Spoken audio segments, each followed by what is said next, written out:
back on the year, I think that we definitely did the work. Oh yeah, we did the work. We were feeling a little bit stuck as well. We didn't really know where to go. I think starting this new year, we wanted to really kind of push the mountain, so to speak.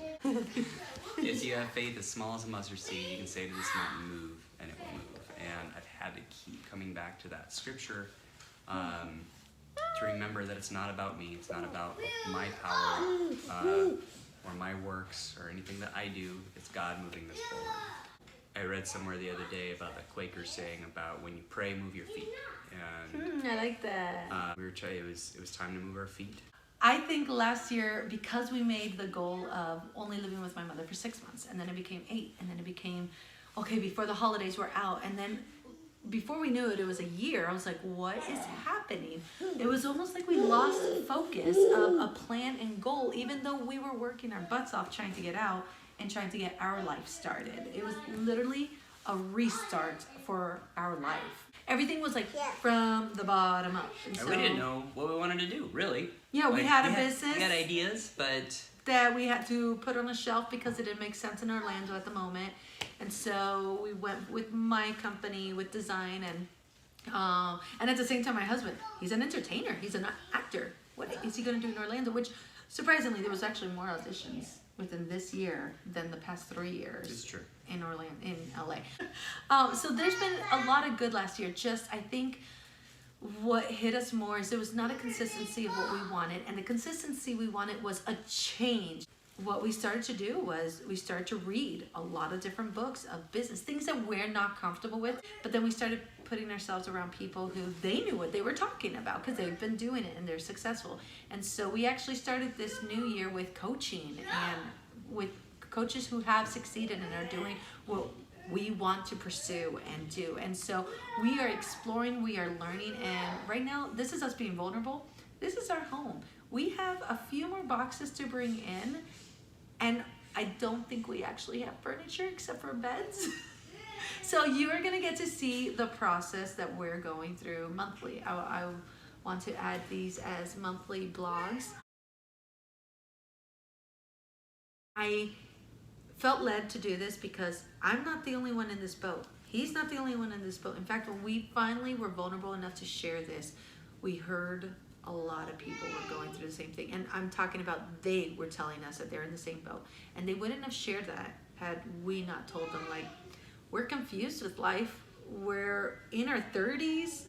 I think we've just been doing the same thing over and over again, expecting different results, and we're annoyed with it. Albert Einstein says to do something over and over again, and I'm probably like butchering it, but pretty much to do something over and over again and expect a different result is, in a nutshell, stupid. These journals are literally just us being vulnerable, sharing our experience, hoping to inspire you, if you're in that place, not to feel ashamed of where you're at. Who said we had to have it all in our 20s, ready to go? There are very few who do, but I really believe some of the people that I've been admiring and loving, they got things done in their 40s, 50s, and 60s. Well, Stan Lee did everything in his 60s. Mm-hmm. Yeah. And Colonel Sanders in his 60s. Like, I'm not saying I'm doing it in the 60s. I'm saying... Or that we're cooking fried chicken. No, not at all. I'll also say on the point of, like, finding other people is relating to our story, depression has definitely been a part of my life, and especially through the past year, feeling like a failure, and as I listen, open my ears to listen to other people around me, it's a very prevalent feeling among men and even in the faith. I'm seeing as a very serious issue, and if my journey and path can help, and I'm still working through a lot, and but I'm working through it. Fortunately, I have an amazingly supportive wife who you do? Where is she? Wow. Who just loves unconditionally. A lot of people who meet me are kind of like on the surface I may not even come across. I think I come across as very genial, very I don't know, energetic content. But there's a lot going on underneath, and I realize that in a lot of other people, it's the same story. Yeah. I hope there's people out there who want to listen, who need to listen to our story, and who are encouraged. And I don't know what our path will take. We'll probably go through many more failures, and It's just inevitable. fall on our face. Let's just own it. There's one quote by Nelson Mandela. I'm gonna butcher this. Because that's what we do. But maybe we'll put it in. We'll put it properly. Yeah, exactly. We'll put it properly at the bottom. But basically, it's Nelson Mandela, and he says, "Make choices that reflect your hopes and not your fears." And that's kind of been one of my my go-tos this year. To close, you are going to see raw video of our life. I will say, we sold most of our furniture in LA. We came back with just our bed. Honestly, oh my gosh, the only room that's actually going to be furnished is our bedroom. Yeah.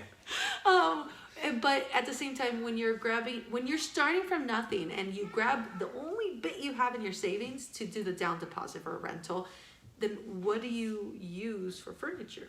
You don't. We have a lot of pillows. We're gonna throw it on the floor. We're gonna make this. It's gonna be like a 70s beanbag fest. So we are gonna totally have fun with this as we start growing the business and our income starts to grow.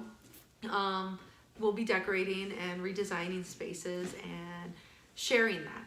But I want to share it with the intent that everything takes hard work. And I think we live in a culture that, because of the way things are blasted and very shiny, that it just happens overnight. So our last name is Parrish, and so he's had this nickname, and I kind of adopted it using play on words, parachutes, but spelled with our last name. So I've had for the past couple years, a blog that sporadically I share where my heart is and lifestyle and just fun little knickknacks. Anyways, it's called parachute.com. And not till now has really taken on a meaning. A real meaning. Okay, so with parachute. Why? What? Just let her do. Just let her do what she does. She's doing what she does. Okay, so parachute. With what we're doing, there's honestly, if we're starting from the ground up, there's nowhere to go but up. So grab your parachutes, take a leap of faith, and jump, because that's what we're doing with our life, and we want to invite you to be a part of it. So, parachute. See ya on the ground.